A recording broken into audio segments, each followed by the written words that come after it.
एक ऐसी रहस्यमय यात्रा जिसमें भगवान शिव स्वयं प्रकट हुए, न सिर्फ देवताओं को चौंकाया बल्कि ब्रह्मा और विष्णु को भी नम्र कर दिया। क्या आप जानते हैं कि भगवान शिव कैलाश कैसे पहुंचे और क्यों उन्होंने कुबेर से मित्रता की? आज की कथा आपके रोंगटे खड़े कर देगी। स्वागत है आपका मिथिक मंथन में, जहां पुराणों की गहराइयों से निकलती हैं अनसुनी अद्भुत कहानियां।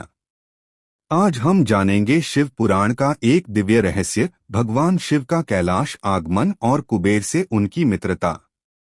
पूरी कथा अंत तक सुनिए, क्योंकि हर मोड़ पर है चमत्कार। ब्रह्मा जी ने नारद को बताया, हे देवर्षि, सुनो शिव के कैलाश आगमन की पावन कथा, जो कुबेर की घोर तपस्या के कारण घटित हुई। जब शिव ने कुबेर को धन का अधिपति बनने का वरदान दिया, तब वे काशी लौटे और विचार करने लगे, अब मैं अपने ही अंश रुद्र रूप में कैलाश पर्वत जाऊंगा और वहीं तप करूंगा। यह रुद्र मेरे हृदय से उत्पन्न हुआ है, जो स्वयं परब्रह्म है, जिसे विष्णु और ब्रह्मा तक पूजते हैं। फिर भगवान शिव ने रुद्र रूप धारण किया और अपने डमरू का नाद किया।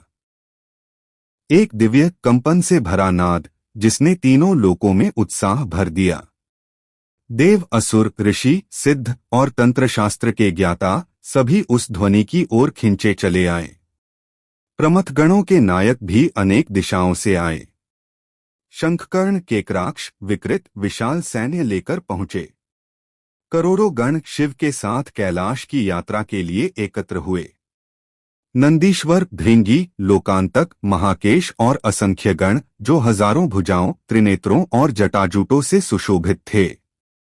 चंद्रमा से सुशोभित उनके मस्तक, गले में नीला रंग, दिव्य तेज से चमकते हुए वे कैलाश की ओर बढ़े। शिव का यह विराट स्वरूप देखकर ब्रह्मा, विष्णु और अन्य देवताओं ने भी सिर झुकाकर उन्हें नमन किया। कैलाश पर कुबेर ने अपने मित्र भगवान शिव का भव्य स्वागत किया। दिव्य वस्त्र, आभूषण, पुष्प और उपहारों से पूजा की। शिव ने कुबेर को हृदय से लगाया, मस्तक चूमा और कहा, प्रिय मित्र, अब मैं सदा तुम्हारे साथ हूं। निःसंकोच लौट जाओ, मैं तुम्हारी सहायता करता रहूंगा। फिर शिव ने विश्वकर्मा को आदेश दिया, यहां मेरे और मेरे भक्तों के लिए उत्तम निवास बनाओ। विश्वकर्मा ने तुरंत दिव्य भवनों का निर्माण कर दिया। तब विष्णु के अनुरोध पर शुभ मुहूर्त में शिव कैलाश में प्रविष्ट हुए और वहां उनका भव्य अभिषेक, दिव्य आरती और पुष्पवर्षा के साथ हुआ। अप्सराएं नृत्य करने लगीं, देवताओं ने जय जय के घोष से आकाश गुंजा दिया। शिव अपने दिव्य सिंहासन पर आरूढ़ हुए और देवताओं को आशीर्वाद दिया। हे ब्रह्मा, हे विष्णु, तुम मेरे अति प्रिय हो। निर्भय होकर अपने लोकों को लौट जाओ, मैं सदैव तुम्हारी रक्षा करूंगा। ब्रह्मा और विष्णु ने नम्रता से प्रणाम किया और लौट गए। शिव कैलाश पर अपने गणों के साथ योग, ध्यान और लीलाओं में लीन हो गए।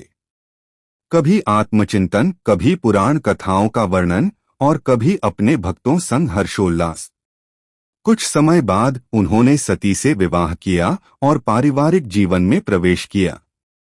ब्रह्मा जी कहते हैं, हे नारद, जो भी इस कथा को श्रद्धा से सुनेगा, वह न केवल इस लोक में सभी सुख प्राप्त करेगा, बल्कि अंत में मोक्ष को भी पाएगा। कथा कैसी लगी? क्या आपने कभी सोचा था कि शिव कैलाश पर ऐसे पहुंचे होंगे? अगर ये कथा आपको अद्भुत लगी तो वीडियो को लाइक करें, शेयर करें और मिथिक मंथन को सब्सक्राइब करना न भूलें। हर दिन हम लाते हैं ऐसी ही दुर्लभ दिव्य कहानियां जो बदल सकती हैं आपके सोचने का तरीका। जय शिव शंकर,